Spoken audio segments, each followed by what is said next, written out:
never meant to cause you any sorrow.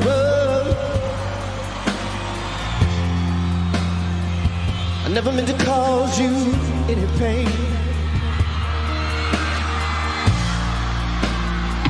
I only wanted one time to see you laughing, babe. Only wanna see you laughing, yeah. In the purple rain, purple rain, purple rain. Purple rain, purple rain. That's alright. Come on, y'all.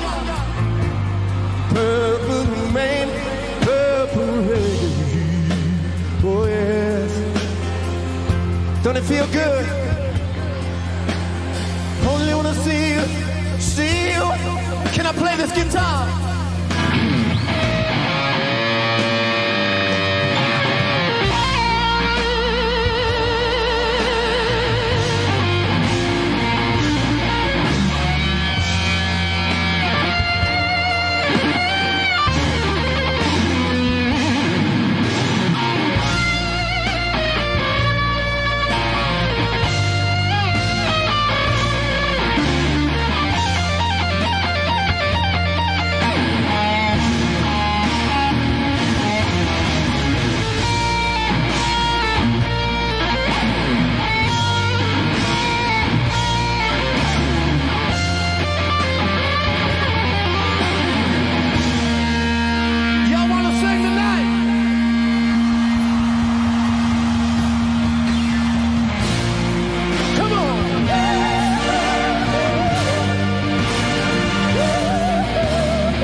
So, what's your name gonna be now? Rain Man.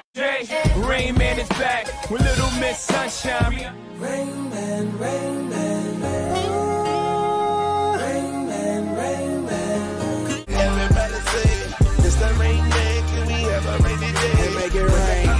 I throw up more cash and change the forecast. Your boyfriend is lame. I make it rain on ya. I'm at the Rolex. I just ran out of money.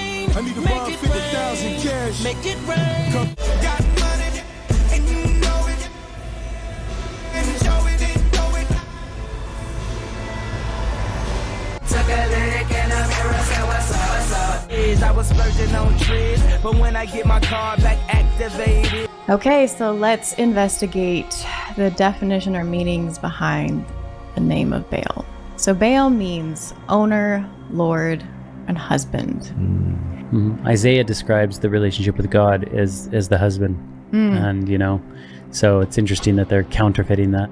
To address one thing too, because this comes up a lot, people are like, when you say Lord, you're saying Baal. Like if you call the word Lord in the English, it means master. So if you're calling if you know that you serve Yahweh and you say, he's my Lord, you're not saying he's my Baal. You're saying he's my Lord and Master. But the word Baal is a generic word for the word Lord. I don't know. Some people get hung up on some of that stuff, and it really just causes Yeah. It's similar to the word teacher, because in the Hebrew times they said master. And if you get caught, you can call someone your master that's evil as well. But teacher is not a bad word in itself. Right. Master is not, nor is husband or Lord. So he also had the symbols of being a bull, a goat, a ram, half human, half goat and bull, whatever you want, mixed in there. And we have some depictions there from the Baphomet. Now, is Moloch and Baal one and the same? Because I always heard that was Moloch. I'm glad you brought that up, because we're going to visit the many names of Baal or Satan. We'll just put them all in the same category because he masquerades as so many different gods. And of course, he sets up different demons and in charge of each different god and each different lust and temptation, principalities, if you will. He's got a hierarchy that works that way. Wiccans will tell you that. They know which principality to work with if they're trying to get you to do certain things. Anyway, getting back to this, he is the god of fertility, the weather, rain, especially Rain Man is one of his names. We're going to dive into that in the next few minutes. Wind, lightning, seasons, war, and soldiers. What about prosperity? Yes. So that is huge. It's not listed in here. I got some of these names from Exposing the Music Industry film, which, please go and watch that. Yeah. The whole thing's good. Yeah. Parts 1 through 10. Don't miss one. I got these other definitions here actually from a Wiccan website, and it says Baphomet, humanoid goat creature, most notably figures in Satanism. Official logotype for the Church of Satan, inverted Baphomet's head is a pentagram. It is Beelzebub in demonology, also known as Satan. So as it pertains to using the name Rain Man, this is something, or referring to rain, it would be given as an individual's name. You could say, I am Rain Man, no matter what gender you are, to try to pay homage to Baal so that he will bless your life with fame, money, prosperity. Yeah, it's the same as all these people. We've talked about this a lot, but Satan offered Jesus all the kingdoms of the world. He's the God of this world. He can give you all these riches and everything, but these are all temporal things. Store not your treasures here on earth, but store your treasures in heaven, because you can't take any of it with you. It's all going to burn one day. Right. And but these people who have taken that offer, a lot of celebrities, whether they're basketball players, musicians, whatever, you'll see them throw those signs up with their hands, the 666, the horns, and they'll just sit there and flash them back to back. And you're like, why are they doing that? I've literally seen like LeBron or somebody.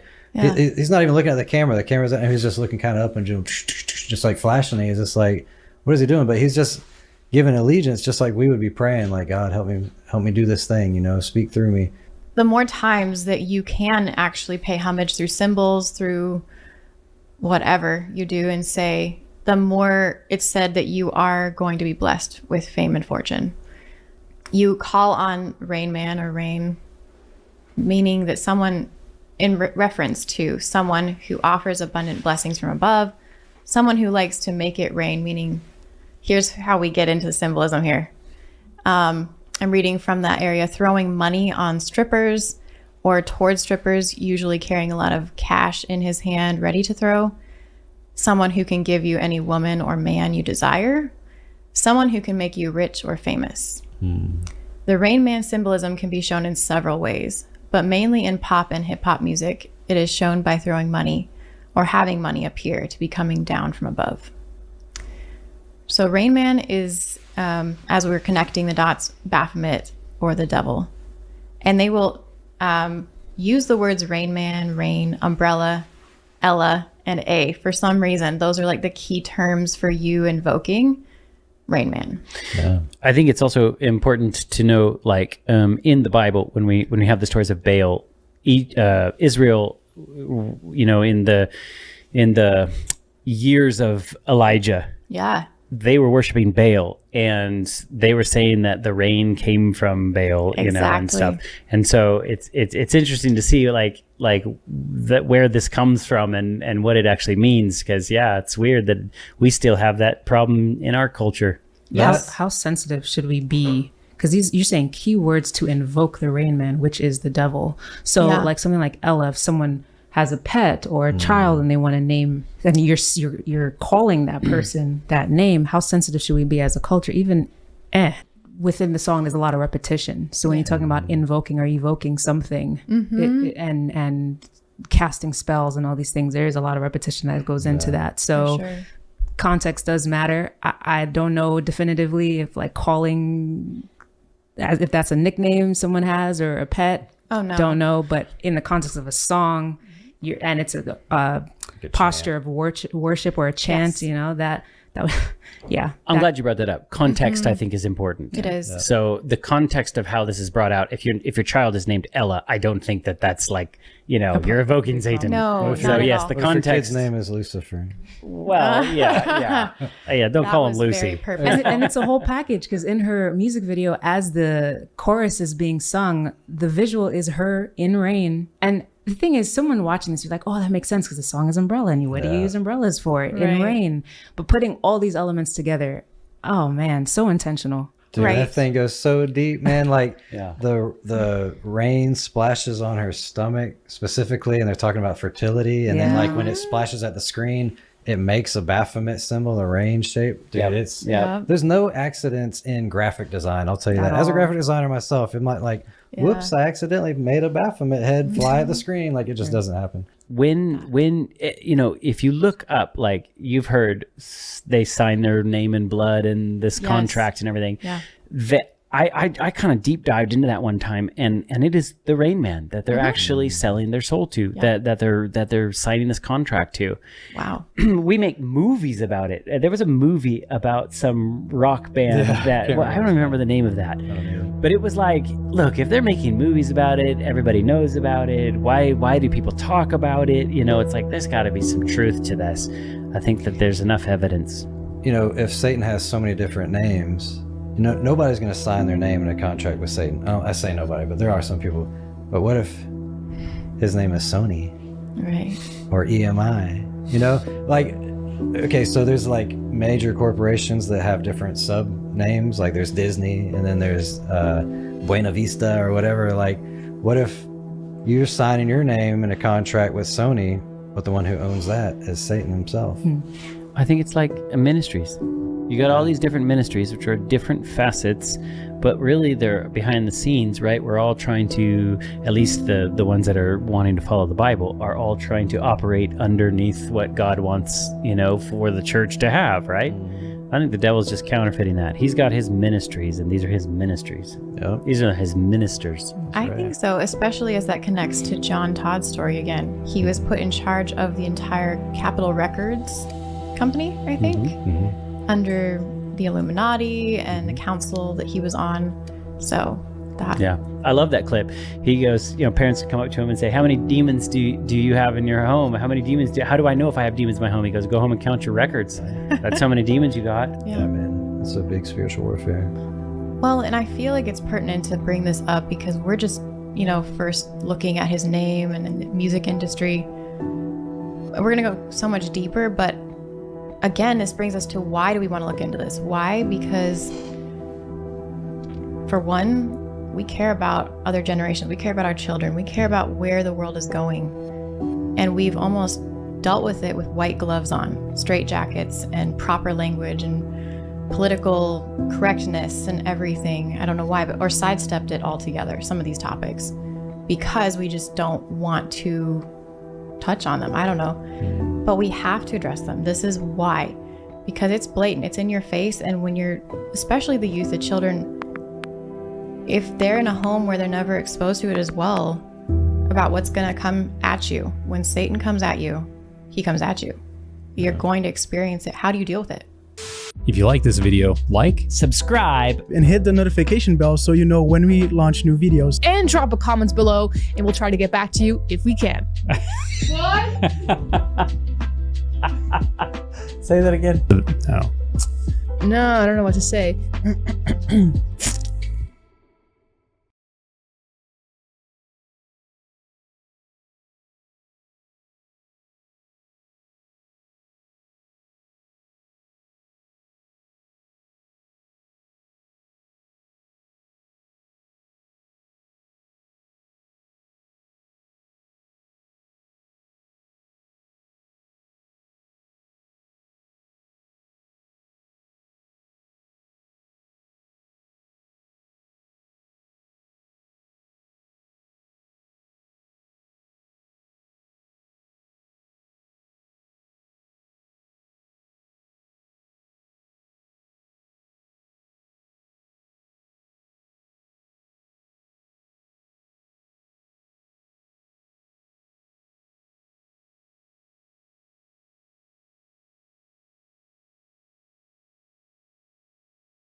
So what's kind of nice about the Sandman is that he's a simple figure to break down because he's not attached to one iconic definitive story that everyone knows. He's like the Santa Claus of sleep, helping people all over the world, but mostly children, get their much needed rest and go on blissful adventures while doing so. The way he does this is with his enchanted sleeping sand, which he sprinkles in the eyes of his beneficiaries. That's why when you wake up in the morning, you'll sometimes have those little crusties around your eyes. That's residue from his magic dust. Actually though, it's a little substance called the rheum, which is just discharge that comes out of your eyes and dries up when you sleep. Delicious. In the modern day, parents might tell their children at bedtime that if they go to bed, the Sandman will visit them and bless them with a restful sleep and good dreams so they're ready to play tomorrow. And funnily enough, his folklore hasn't changed much over the centuries. But John, earlier you said the Sandman was a bloodthirsty maniac. That doesn't sound like a bloodthirsty maniac to me. Oh, I was not exaggerating about that. But what makes the Sandman's folklore so unique compared to other figures we've talked about is that over the past few centuries, it's gone full circle. Let me explain. Like most folklore figures, it is impossible to pinpoint the exact location and moment of his creation beyond somewhere in Europe at some point. But the oldest known written reference to him has been tracked down to an 18th century German dictionary, which included the idiom Der Sandman kommt, which means the Sandman is coming. This idiom was used to describe someone who appeared tired, potentially because their eyes were looking droopy and puffy, as if sand had been thrown in them, or because the tired individual moved around all slow like they were wading through sand. I'm sure you guys can relate. That walk to the bathroom at 3 in the morning feels like I'm trudging through the deserts of Tatooine. Then I make the toilet look like the Naboo swamps. As you can see at this point, the Sandman was a positive figure, or at the very least a chaotic neutral. In theory, a guy delivering dreams could just as easily bring trauma-inducing nightmares, but all we know about the character at this point in time is that he made people sleepy. That being said, a German story written in 1817 would change the Sandman forever. I mean, for a little bit. E.T.A. Hoffmann's short story, Der Sandman, which is German for something like The Sandman, painted a truly disturbing picture of this nighttime visitor. The story opens with an exhausted nurse ushering some children to bed, warning them that the Sandman is coming. And when one of the children, a boy named Nathaniel, asks her who the Sandman is, she gives him the most terrifying answer you could imagine. He is a wicked man who comes to children when they will not go to bed and throws a handful of sand into their eyes so they start bleeding out of their heads. These eyes he puts in a bag and carries them to the half moon to feed his own children, who sit in the nest up yonder and have crooked beaks like owls with which they may pick up the eyes of the naughty human children. So yeah, not quite as wholesome as the Sandman that you and I grew up with. Now, to be fair, it's hard to say whether Hoffmann's Sandman became the main version that parents in Germany and across Europe told their kids about, or if they stuck with the simpler, less traumatizing Sandman puts you to sleep angle, because that all would have been shared orally. However, there is no doubt this portrayal of the Sandman made a lasting impression on creatives and psychologists alike. The Der Sandman story, which I'm not going to cover in full here, but you can find a complete PDF of in the description below, would go on to be the subject of a Sigmund Freud essay called The Uncanny. Here he discusses the phenomena that haunt the mental health of Hoffmann's main character, like not believing that people are who they claim to be, and, because it's Freud, how it all connects to castration anxiety. Hoffmann's story also resonated with director Paul Barry, who made what might be the creepiest stop-motion short film I've ever seen that depicts the Sandman exactly as Hoffmann describes him. It follows an adorable little lad who looks like he should be starring in a Puffs commercial and not this nightmare fuel as he tries falling asleep but can't shake the feeling that he's in danger. Soon enough, the mysterious, menacing, bird-like Sandman enters his home, slowly makes his way up the tall, dark, and creaky staircase, and creeps into the little boy's room. Unable to wake him up by force, this Birdman starts dancing around his bed, trying to create enough noise to get him to open his eyes on his own. And when he does, the Sandman throws his trademark sand into his eyes and proceeds to rip them out of their sockets. In the next shot, we see the Sandman feeding his little children with these fresh, juicy eyeballs, in the face of the little boy, permanently frozen with fear. As someone who was weirded out by Nightmare Before Christmas when I was a kid, I'm pretty sure that watching this would have ended me. But how did the Sandman go from this to the Mr. Sandman who brings you dreams that are the cutest you've ever seen, with lips like roses and clovers so that your lonely nights could all be over? Come on, you know I had to reference it at least once. Well, there's no direct path that we can trace because folklore, but it seems like the majority of modern-day Sandman iterations were inspired by someone that we haven't talked about in far too long, none other than Hans Christian Andersen. His story, called Ol Lukøy, which is Danish for Olaf Close Eye, is a lot more wholesome, but in true Andersen fashion, it still has that gentle touch of morbidity and depression that we've come to know and love from his other tales like The Ugly Duckling and The Little Mermaid. In this story, we're introduced to Ol Lukøy, who visits children at night to help them fall asleep and give them sweet dreams. He does this while wearing a color-changing coat and by blowing a very fine dust into their eyes, just enough to stop them from keeping them open. Then, when they're asleep, he takes a seat next to them on the bed and whips out his umbrella. Ol Lukøy had two umbrellas. One had pictures on the inside, and he would open it over the child's head to give them lovely stories to dream about, but the other umbrella was jet black, with no pictures at all. He held this one over naughty children so they would sleep heavy and wake up without dreaming anything. Pretty kind of Ol Lukøy to spare the brats from nightmares and just hold back their dreams.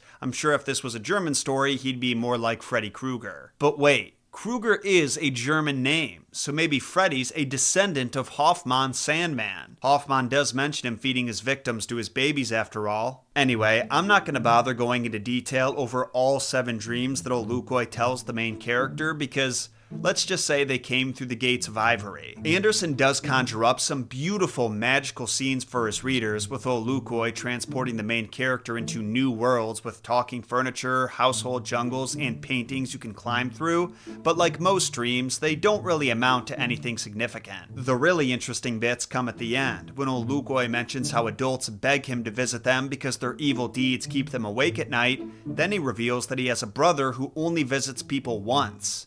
Death itself. This isn't meant to be spooky though, quite the opposite actually. Lukøy teaches the main character that death is nothing to fear, but after that lesson concludes, so does the story. The popularity of this story, featuring a friendlier, more wholesome version of the Sandman, is likely what secured his foothold as the definitive Sandman to most humans, evidenced by the surplus of children's books about the character. Just search Sandman children's book on Amazon and you'll see what I'm talking about. Remember to include children's book though, because if you don't, you're going to get an entirely different result that brings us back to the character's morbid roots, the Sandman comics by Neil Gaiman. This series launched in 1989, and Gaiman does an amazing job using folklore and myth to tell this story about Dream, who's a step above a god. Known as one of the Endless, he not only personifies dreams, he has total control over them, choosing to distribute dreams and nightmares as he sees fit using his magic pouch of sand. This character has a few names, but primarily goes by Dream and Morpheus, after the Greco-Roman god of dreams, who, interestingly enough, doesn't actually have any direct connections to the Sandman from folklore. Both figures had similar jobs, with Morpheus's being a little more specialized in that he delivered prophetic dreams from gods to kings, while other dream spirits called Onoroi delivered dreams to us common folk, but beyond that, there's really no overlap. The Sandman has a little more in common with Morpheus's father Hypnos, the god of sleep,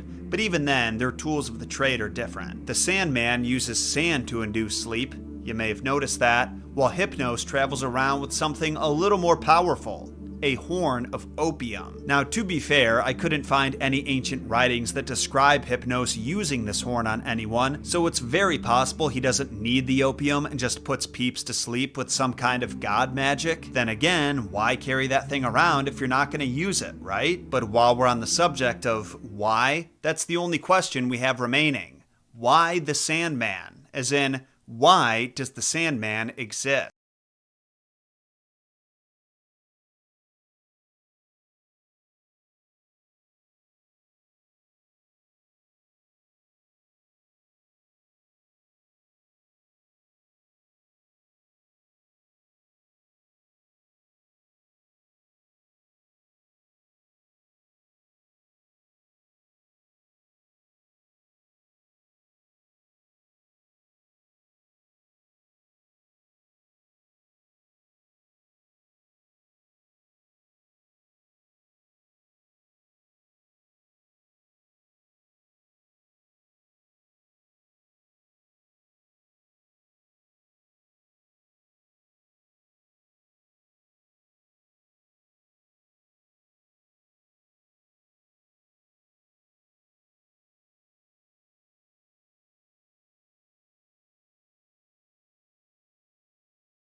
Who are the kings in the book of Revelation? This is the Revelation series.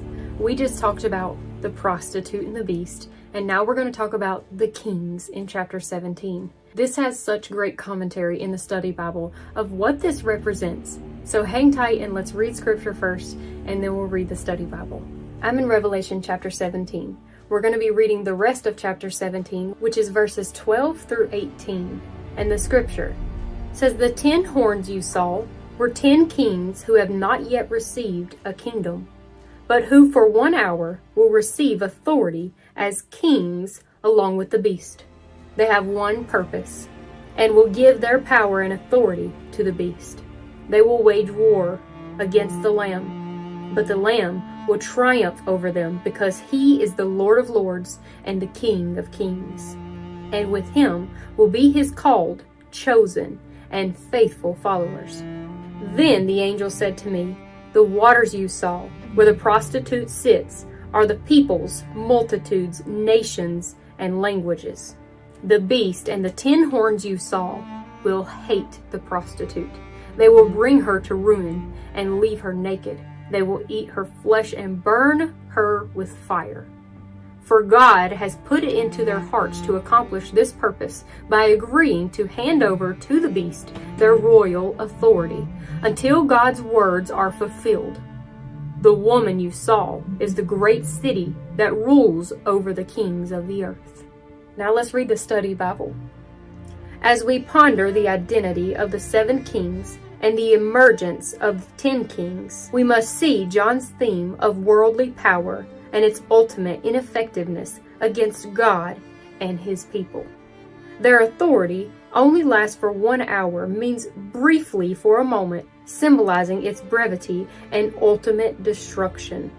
As Christians, have we become infatuated with the worldly power? As Christians, if you are craving the power and prestige of wealth and position, you are an easy target for Satan's great deception. Worldly power is Satan's trap.